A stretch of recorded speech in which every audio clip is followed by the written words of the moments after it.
Hey guys, welcome back. It's your brother in Christ, Weston. Thanks for joining me today. So today's article comes out of InfoWars. Let's get into it. Okay, so there was this New Orleans attack that happened, right?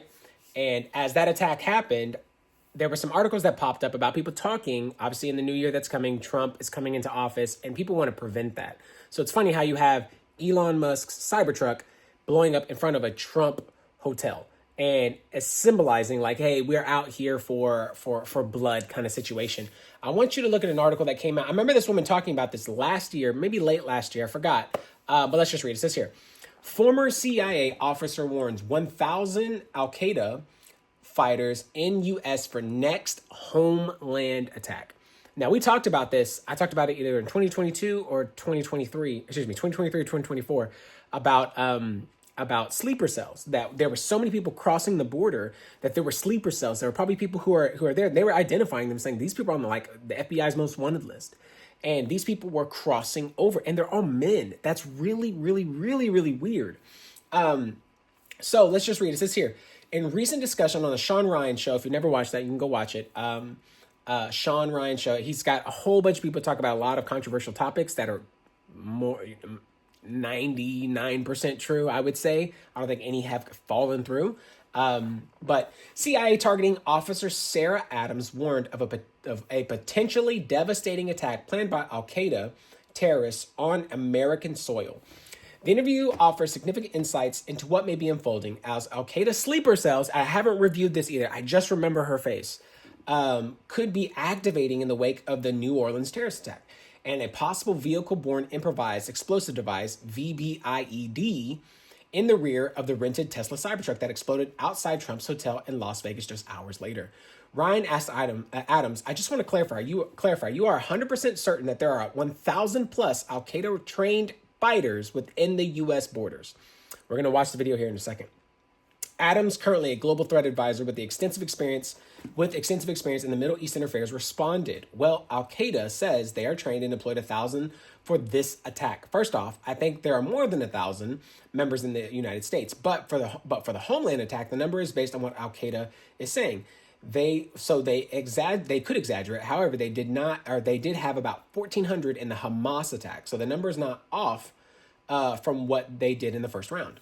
So let's watch this right quick. Let's see what she has to say. I want to record this for us, and let's just, let's see if there's any other things that we can pull out here, because this is super interesting, and this is something we've been talking about. We've kind of been preparing for quite some time, and it is that proverbial bomb we talk about. If you're new here, I talk about a symbolic bomb that has no fuse, and it's by the grace of God that fuse has not exploded. And so you see the top of the bomb, no fuse, and it's sparking, and it's constantly constricting, going in and out, or like it's breathing red, because it won't explode yet, but it needs to explode. And when it explodes, it's going to be really, really bad. And it's by the grace of God it hasn't, so people could focus and people could see what was going on and all the red flags and be prepared for whatever is coming, aka WW3, I don't know, B system, anything like that, right? So let's just listen to what she has to say. I just want to clarify, you are 100%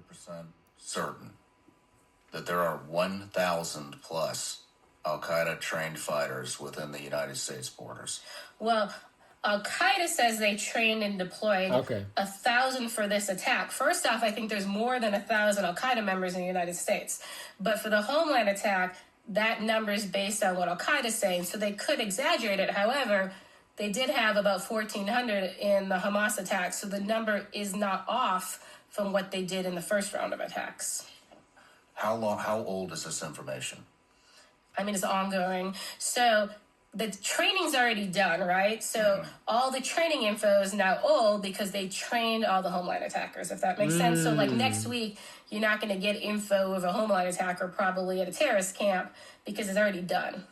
So all this has been in the last year. Wow. So it's been over a year. It's been a year. Because this was a continuation. So they planned October 7th first, and then they rolled into planning this after. Are we next, or is Europe next? I think the embassy attacks are next, in my opinion. What are they waiting for the embassies? I don't think they're waiting. I think it took time to train them. they've now approved them, and they've now moved into the operational stage. So we first talked about what they call the invisible bomb was Al-Qaeda's in the Arab Peninsula, so their branch in Yemen, right? And they basically were showing off. It's really interesting. The video got taken down right away. And then I think most people in the U.S. didn't even see it. So like TSA completely ignored putting out the actual piece of the video that mattered. And so the big piece of the video was teaching terrorists how to make a bomb that goes through a magnetometer. So, you know, like most airports in the world, you don't have that weird hand scan thing. You just go through a random metal detector. So this bomb basically goes to the metal detector, okay? So they were showing it on then. Well, now Al-Qaeda's advanced and it's in a suicide vest. But the interesting part is it doesn't just go supposedly through the metal detector. They made it with components dogs aren't trained on to sniff. So if you say, okay, well, we'll up our security and put more dogs, Al-Qaeda's saying, well, we've defeated that too. Sure. And this is the type of vest they plan to use potentially in their Homeland attack that's coming up. So it's very concerning because we aren't prepared for that. I mean, most of the buildings you go into, even if they have some sort of thing, metal detector, it already defeats that.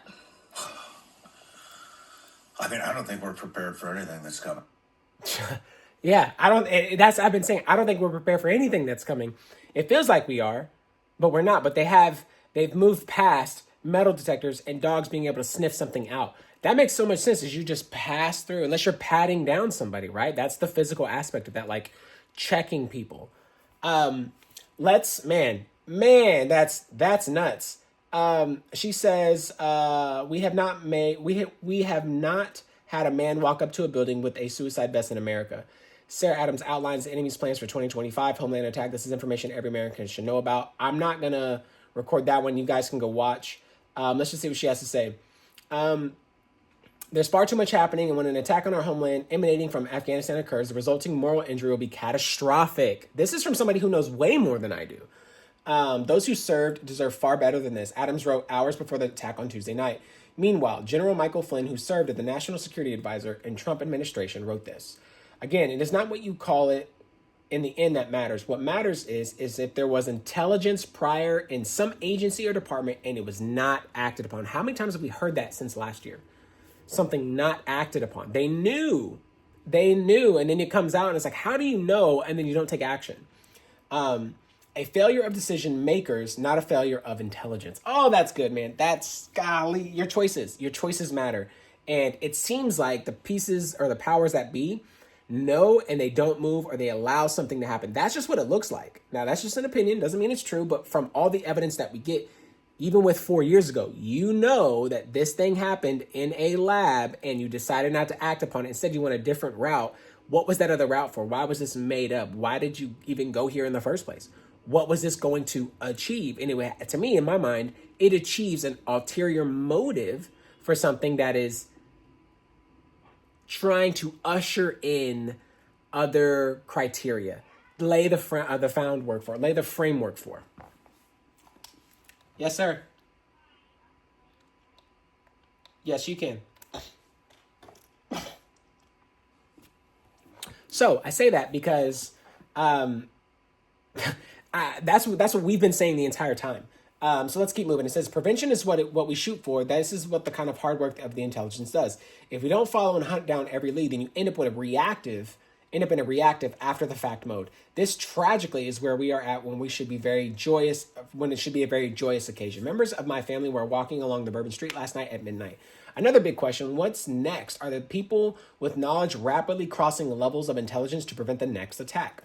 It says, according to a federal source close to counterterrorism community, some of the latest intelligence briefings have indicated that pre-trained Al-Qaeda or Al-Qaeda, however you say it, terrorists have entered through the U.S., through the current admin, not sure, open south border. That's what I believe. But we're just going to leave it up to opinion so YouTube doesn't hit me for misinfo or disinfo. So I'm not even trying to do all that. I'm just reporting on what is actually public so this channel doesn't get taken down and we can discuss in code what we believe, what we always do here.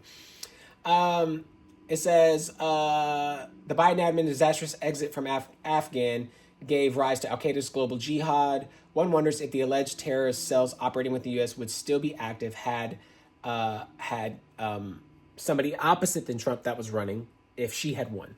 Anyways, could the Bourbon Street massacre be Al-Qaeda's opening act of a coordinated attack on the homeland, described by Sarah, or a public preemptive warnings as an attempt to fearmonger more aggressive domestic surveillance? Yikes.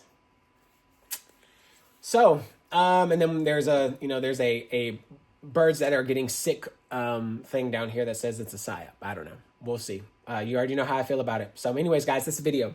If you like the video, be sure to like the video. Help me get to 1,000 subscribers. That is my goal this year, is to get at least to 1,000, and help me make something out of this. I put a lot of work into it, and this year I'm going to be focusing really heavy on it.